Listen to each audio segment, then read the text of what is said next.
Welcome back to our channel on this beautiful Tuesday, a perfect moment to delve into the intricate and deeply emotional world of Genoa City. We are turning our full attention to a storyline that promises to shatter hearts and redefine the future for two of our most complex residents.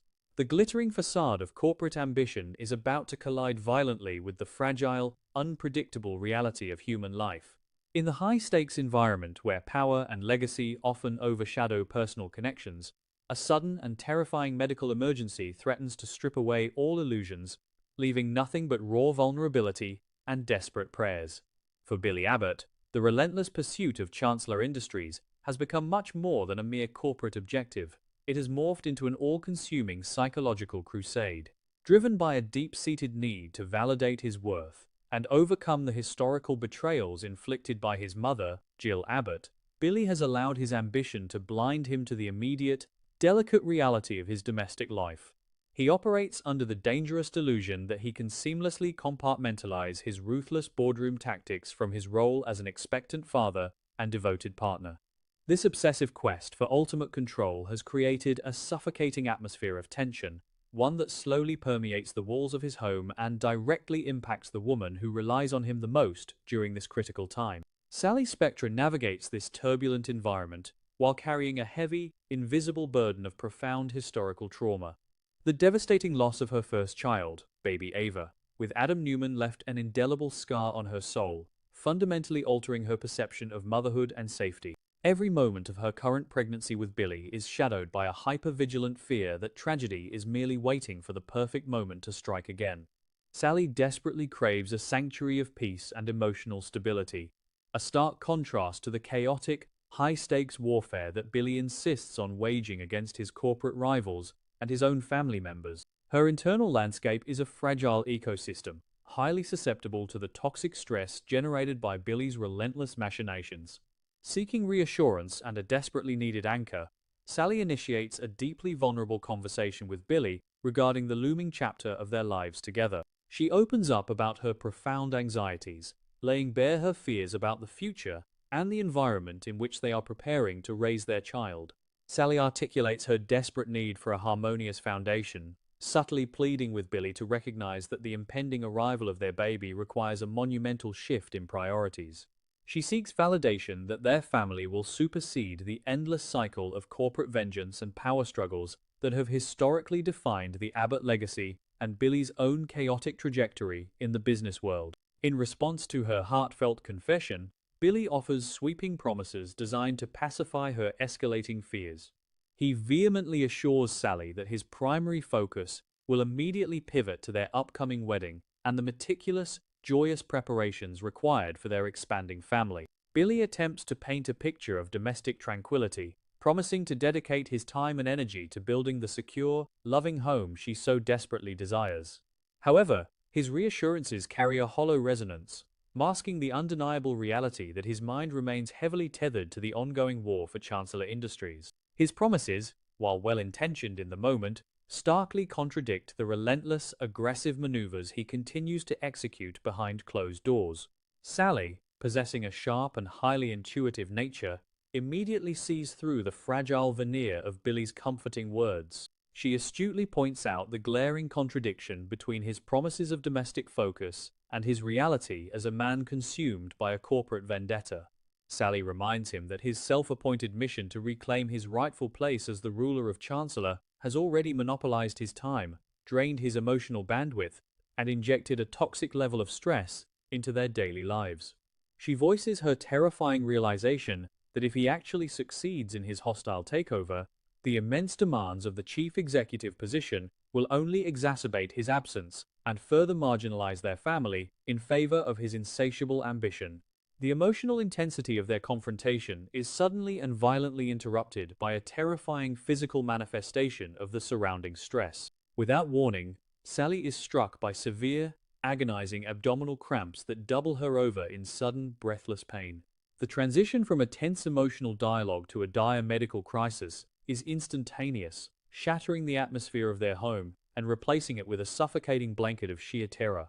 The physical agony radiating through Sally's body serves as a cruel, visceral reflection of her worst psychological fears, instantly transforming a debate about their future into a desperate, agonizing battle for the present moment and the survival of their unborn child.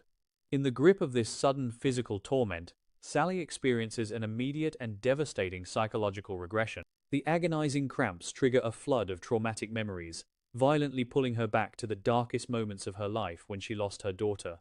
A paralyzing sense of dread washes over her as she jumps to the most terrifying conclusion possible, entirely convinced that history is repeating its cruelest lesson. The physical pain is entirely eclipsed by the emotional agony of believing that the life of her unborn child is in imminent, catastrophic danger.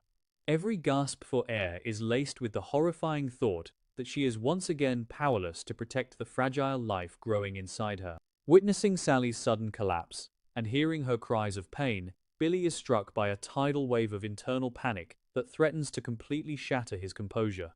In a fraction of a second, the towering illusions of his corporate dominance crumble into dust, replaced by the stark, terrifying reality of his absolute helplessness. The haunting, inescapable trauma of losing his daughter, Delia, rises from the depths of his subconscious, intertwining with the current crisis to create a suffocating vortex of fear.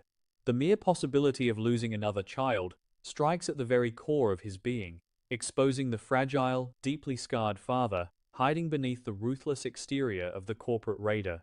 Despite the paralyzing terror threatening to consume him from the inside out, Billy recognizes the absolute necessity of maintaining an outward facade of unshakable strength.